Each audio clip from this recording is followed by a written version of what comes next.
So I was told to watch Sense 8, and I gotta say, this is episode one review, pretty much of Sense 8. This is a Netflix original series. I have no clue what I was looking really into.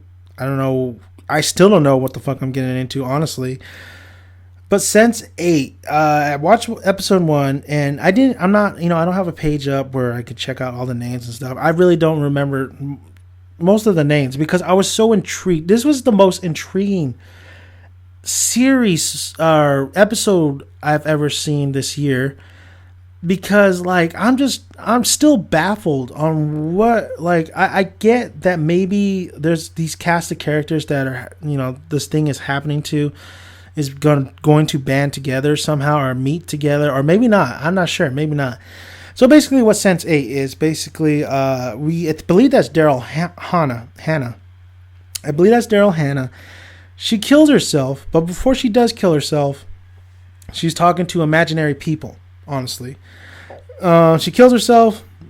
She's getting, and these. How can I say this? It's so hard to explain this. FYI, the Wachowskis directed this episode. The Wachowskis. Now, if you know the Wachowskis, they did The Matrix. They did Jupiter Ascending. I mean, they've just not been on a roll, basically. So anyway, so Daryl Hannah kills herself. We have individuals all over the world. We have England, New York, India, and they all see this vision of her. And she's like leading them to a certain place, and they always see her killing herself.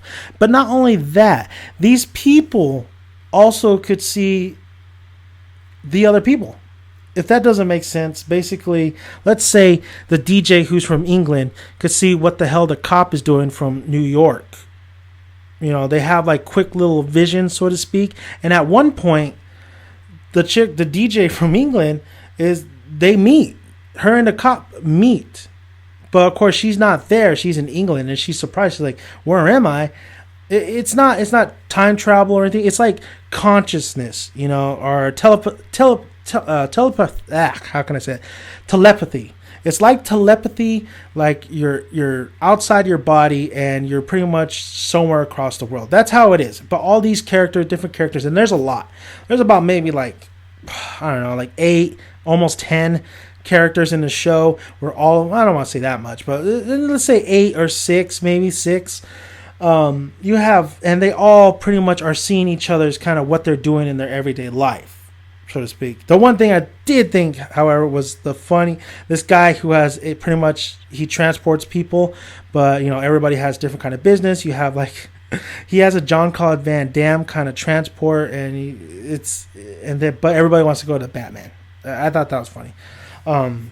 But yeah, and these characters are all different. You have the cop, or I think he's from New York or Chicago, wherever, and then you have these two burglars and stuff, and the one burglar is trying to pick a lock, and he could hear sirens, and right now the cop is like on the move to go to a certain spot, so everybody could hear what they're all doing, basically. And then there's something that happens with the DJ, and she gets involved with the mess as well.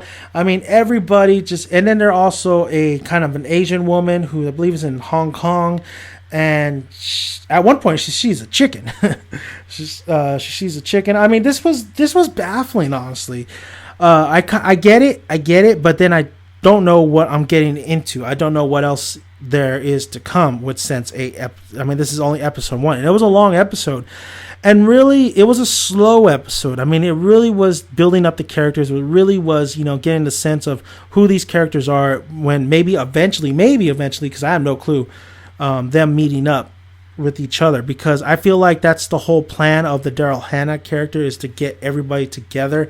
And I don't know if this is a superhero show or this is just just a strange occurrence. I have no clue. It doesn't really give you anything at the end as well. But this is episode 1 review of Sense 8. I'm going to watch episode 2 and review that. I've decided to do this individually because there's not a lot of time. There's a lot of things that have to be done during the weeks. I mean, I have more TV shows that are coming back. We have Gotham, we have Empire. I try to get as much anime in as I can, but I really can't sometimes. course, I do the mangas every week. Raiders are playing every Sunday, sometimes Monday or Thursday. So there's just a lot of work to do, but I do intend to review Sense8 individually. So if anybody has seen Sense8, don't spoil it for me, because this is the kind of series that it really has got me so intrigued that I don't want to be spoiled. I want to kind of guess where this is going. I'm guessing that all of them, I'm getting a superhero kind of vibe, but I'm guessing all of them at some point are all going to meet up. I still don't know what the objective is, but we'll see in the upcoming episode. So thank you guys for listening. I hope you enjoyed my first episode of review of Sense8. There's really not too much to talk about other than it's baffling, but yet it's intriguing. I do like the characters. I like the burglar character. I like the Indian woman. I like the I like all the characters, honestly, so far. I do like the DJ character. And overall, the direction was nicely done. I just felt like maybe they could have just kind of sped it up. I know they were trying to get all these characters and us to get to know them more, but I felt like it was just too much. I felt like, okay, when are we going to get to what the fuck is this whole thing about? Because you're losing my interest, but yet I'm still intrigued and I still want to know where this is headed. So episode 2, can't wait to see what happens. So thank you guys for listening. If you haven't already, please subscribe to my channel. I do make reviews every single day and other videos. Comment below, because I want to hear you guys' thoughts. And also like the video, well, if you like it. I'm Dan the Man, get down soon. I'll see you guys later.